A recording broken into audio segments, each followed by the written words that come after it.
Thank you so much. That's the best introduction I think I've ever had.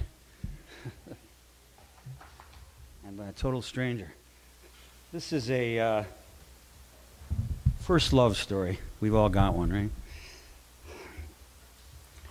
right? Last summer, an old bro and bandmate of mine came out from Chicago for a visit to LA. While here, we reminisced and laughed about some of our old days of sex, drugs, rock and roll. And, well, we played a band together in Midwest. We met a lot of girls at the time because he was a good-looking one and I was, well, the lead singer. One night over dinner, he said he had always wanted to ask me what happened during a gig we had one night in Chicago when we had these two gorgeous girls lined up who had invited us home with them after the gig. I remember that night because these gals were extremely hot, a little drunk, and hanging all over us, a great formula for two horny musicians. Ron said he couldn't understand why I disappeared after the gig, how I could leave without him and these two willing and fun-loving beauties. I told him that perhaps this story will explain why I deferred the tempting pleasures of the flesh that night. When I was a kid in school, my mother, who was a dancer, taught me how, and not only did I love to dance, but I loved all the girls it attracted, as back then, in the Middle Ages, unlike today, very few guys danced. So I was like in heaven.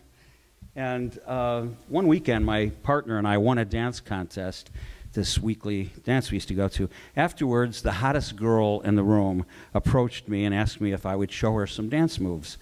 Wow, lucky me, I thought. Now, I was used to getting girls' attention while dancing, but this was no girl. Sandy was a woman, at least 18 or 19. An Italian goddess with long black hair, black tights, and a leopard fur jacket. I was captivated by her royal hotness. We talked and danced until closing. However, when she wouldn't give me her phone number at the end of the night, I was a little bummed. But the next weekend dance, Sandy showed up, and again, we talked, danced, and even made out. She had the softest lips I think I'd ever kissed to this day.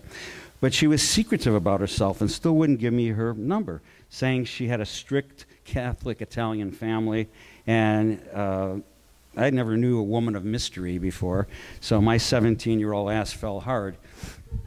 After a few weeks of these amorous and intriguing meetings, I demanded that she tell me more about herself if we're going to continue in this relationship.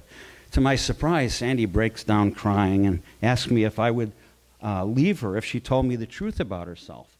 I assured her I love you and I'd never leave you, while wondering if she'd murdered somebody.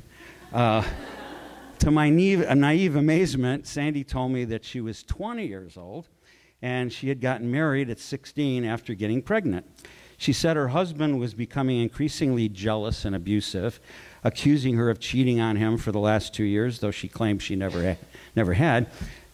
Since he didn't believe her anyway, she decided, well, she might as well cheat when she fell for me. Why this dancing fool, I wondered to myself.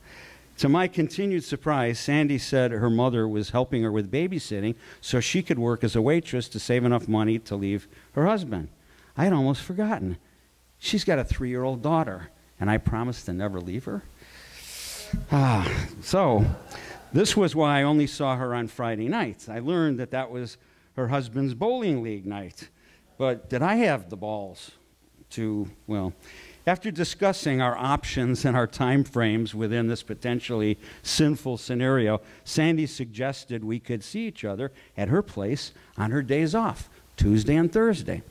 And in the afternoon from around 3 o'clock until when I got out of school, until maybe sometime before 6, when Jessie, her husband, got home from work.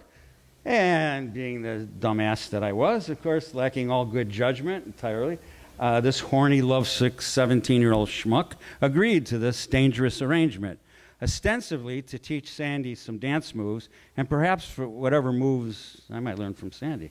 The following Tuesday, I rushed to her apartment on the bus after school. After a brief dance lesson, we were on the couch making mad, passionate love like I had never known. Wow. After 2 more of these ecstatic dances, I left for the dreamy bus ride home. I couldn't wait for Thursday to come. So When I returned to my beloved on Thursday, I'm surprised to find her 3-year-old daughter, Lisa, there, as her mother couldn't babysit that day. And now she was the cutest little angel I'd ever seen. So we played some games together, and after Sandy put Lisa down for her nap, we rushed into the bedroom for some more fantasy fulfillment. It was always spectacular, but I always had to leave by 5:30 until Sandy could afford to move out. After a couple of months of our secret affair, and she comes to my high school graduation that January, dressed in her leopard fur coat and hat. Of course, my parents asked me, who the hell is this woman? So a few weeks later, one very cold and windy February day, Sandy and I lay naked on her bed, feeling the afterglow, while Lisa slept quietly in her bedroom. We hear a loud engine outside. Sandy says, "That's Jesse's truck." She flies out of bed and says, "Grab your clothes and school books and head out the back door." So she screams. So I can't find my underpants. And my clothes are in the living room. And so anyway, so she rushes, you know, into the bedroom where little Lisa is, and she picks her up and she takes her into the bathtub, runs the water in the bathtub, and poor little Lisa, half asleep, gets dumped into the bathtub. And, you know, as Jesse starts pounding on the front door. So there's no way now that me getting to the back door without being seen by Jesse through the chain door. So Sandy whispers, "Get in the bedroom closet," which I did while fearing for my life. And Jesse's screaming, "Who's in there with you?" And Sandy yells, "Nobody, I'm just bathing Lisa, I'll be right there." And so she throws my clothes and books on top of me in the closet and returns to tending Lisa as Jesse, a construction worker, like breaks through the chain door and storms inside. I'm still butt naked and frozen with fear, sitting on the floor in the back of this closet as Jesse runs through every room yelling, "Who's in here?" I'll never forget seeing his work boots while he stood in front of the open closet door. It was like terror. Thankfully for me, he didn't push through the clothes and look deeper inside. I was too blinded in fear to know exactly what went on next, but I remember after she dried off poor little Lisa, Sandy was trying to calm Jesse down and get him to take her to the market so I could escape. But instead, he plops down on the couch with a beer and turns on the TV. So, trembling in fear and trying not to move, the pain all of a sudden that I feel, there's 2 curtain rods sticking into my naked ass. And I can't even move to get out of that. It's just so scared. So, and I don't know how many hours I spent paralyzed in fear in that damn closet. Even after she finally got him out of there, I couldn't be sure if they really left, being out of my mind with visions of Jesse standing in front of the closet door with an axe, or in the kitchen with a butcher knife waiting for me to come out. I don't know, it was hours, days, I don't know how long it was. But when I eventually found my balls and mustered the faith to make a naked break for it, I stumbled out the back door, down the icy stairs, pausing on the level below to put on my pants and my shoes. I remember a lady gazing out her kitchen window at me as I guiltily fell down the last few steps and ran down the snowy street to the bus stop. Riding that cold and lonely bus home, I thought to myself, my stupid 17-year-old ass was actually still alive. So, back here in present-day LA, my friend Ron was amused by my story, but he didn't see the connection to our hot date with the 2 babes at our Chicago gig. I further explained to him that while talking to my girl after the concert, she drunkenly mentioned not only being Italian, but that she was separated from her abusive husband.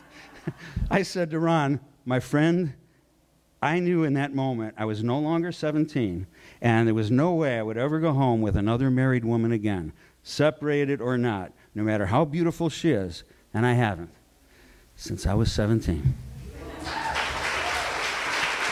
Thank you.